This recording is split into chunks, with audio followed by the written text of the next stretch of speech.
mababango ang estudyante ng Amani Elementary School. Taas naman yung mga naligo nga ngayong umaga. Bakit hindi lahat naligo? Ayan. Ito po yung si PLSD. So, alam po ba, so, meron po tayong batas of 2013. So, yung mga pinanong dito ng 2013, yan ang taon na ginana-aprobahan ang anti-bullying law o RA 10627. Magpapaalala lang po ako dito na kapag kayo ay napubuli, kanina ninyo pwede isumbong. Ayan, very good. Magsumbong po tayo agad kay teacher. Kasi yung batas po na anti-bullying yan po ay ang nag-uutos sa mga paaralan, private man o public school na dapat ang eskwelahan ay merong committee para sa anti-bullying act para ma-address yung mga bata na nabubuli. At syempre, yung mga bully. Meron ba din yung mga bully? Meron ba dito bully? Ayan, kung meron bully dito, isumbong ninyo agad kay teacher para po maipatawag sa guidance office. Alam niyo yung guidance office? Meron ba kayo nun? Kilala ninyo yung teacher sa guidance office? Ayan, sila teacher ang mapapatawag sa magulang ng mga bully at sa magulang din ng mga nabubuli para masolusyonan ang problema ninyo. Okay? Ulitin ko.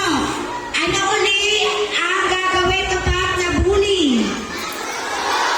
Nagsusumbong, okay? So, mabilis lang to, no? Makinig lang sandali. Merong 4 na klase ng pagbubuli. Una, ito yung tawag na physical bullying kapag sinasaktan ka ng classmate mo. Halimbawa, kinukulot ka, hinihila yung hair mo, yung buhok mo, yan ay considered bullying kapag laging ginagawa. Pangalawa, yung tinatawag na social bullying. Kapag yung mga classmate mo, ina-isolate ka. Halimbawa, sinasabihan na lahat ng mga classmate mo, o huwag ninyong papansinin si Gerald, huwag natin kakausapin si Bea. Yan ay considered na social bullying. Kapag sinabihan mo din na pangit o kaya mabaho, araw-araw sinasabihan ng classmate mo, it can considered as bullying. Okay ba yun? Ayan, kasama din yun sa verbal bullying, lalo na kapag nasasabi ka ng mura o hindi maganda sa classmate mo. Okay? At yung pang-apat, yung tinatawag na cyberbullying. Sino dito sa cellphone na? Ayan. Huwag kayong nambubuli through online, ha? Kahit sa Facebook o kaya sa GC. Kasi hindi nyo makasali sa GC. Huwag kayong nambubuli doon kasi bad yun. Okay? May tanong po ba? Okay, so sana kapag may nabuli dito, magsumbong kay teacher para pareho natin na masolusyonan. Okay po? So maraming salamat po, ma'am. Hindi naman mahal makinig po sila. Thank you po.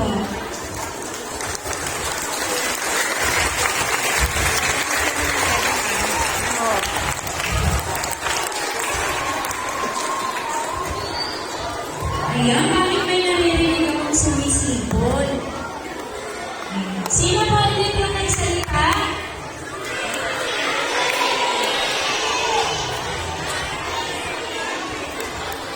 Sino ulit? Ate? April. Saan daw siya nakadestino? Saan po? Sa police station. Ayan, dyan lang po sa likod natin, ano? Ayan, diniscuss niya po yung 4 na uri na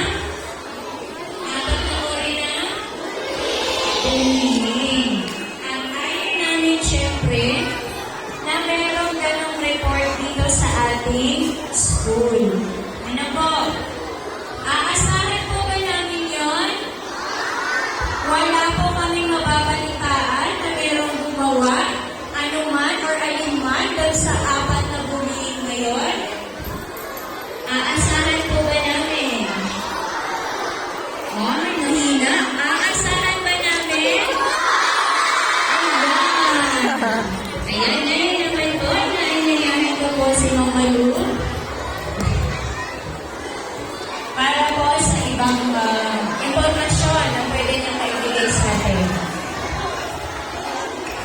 Thank you, Ma'am Shani. Magandang araw. Kumusta? Marunong na sumagot. Alam na ang sagot. Sa ating minamahal na Barangay Kagawad, kasama natin ngayon, siya ang chairman ng Committee on Education sa Jose Presi. Ayun siya, mga anak yung nakaret. Talapakan natin. Sa ating katuwang sa barangay, sa Bausi, si Ma'am, nasan siya? Ayun, Ma'am Ami po, Ami. Ayan, si Ma'am Ami, palakpakan natin si Ma'am Ami. At ang katatapos nating speaker, si Ma'am April, palakpakan natin. Sa lahat ng mga guro, mga non-teaching staff ng Kamalig Elementary School, magandang umaga. At natutuwa ako na makita ulit kayo ngayong araw na ito. Pumasok tayo ng June, July, August na. Ilang buwan na tayong pumapasok. Tatlo na. At inaasahan namin lahat na kayo ay handang-handa na para sa first quarter assessment. Kailan ang test natin, teachers? Wednesday. Tapos, Friday. Thursday ay holiday. So, Wednesday and Friday. Mag-review kayo, no? Mag-review kayo mabuti. At sana, lahat ng mga paalala ni teachers, lahat ng narinig nating paalala kanina ni Ma'am April, ay matatandaan.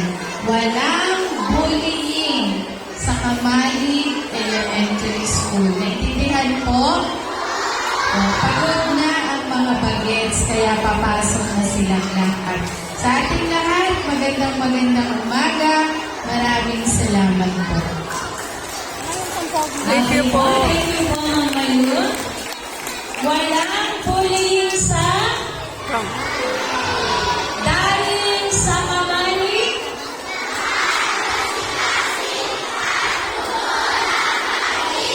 Uulitin ko walang bullying sa Kamalig dahil ano na? Sa Kamalig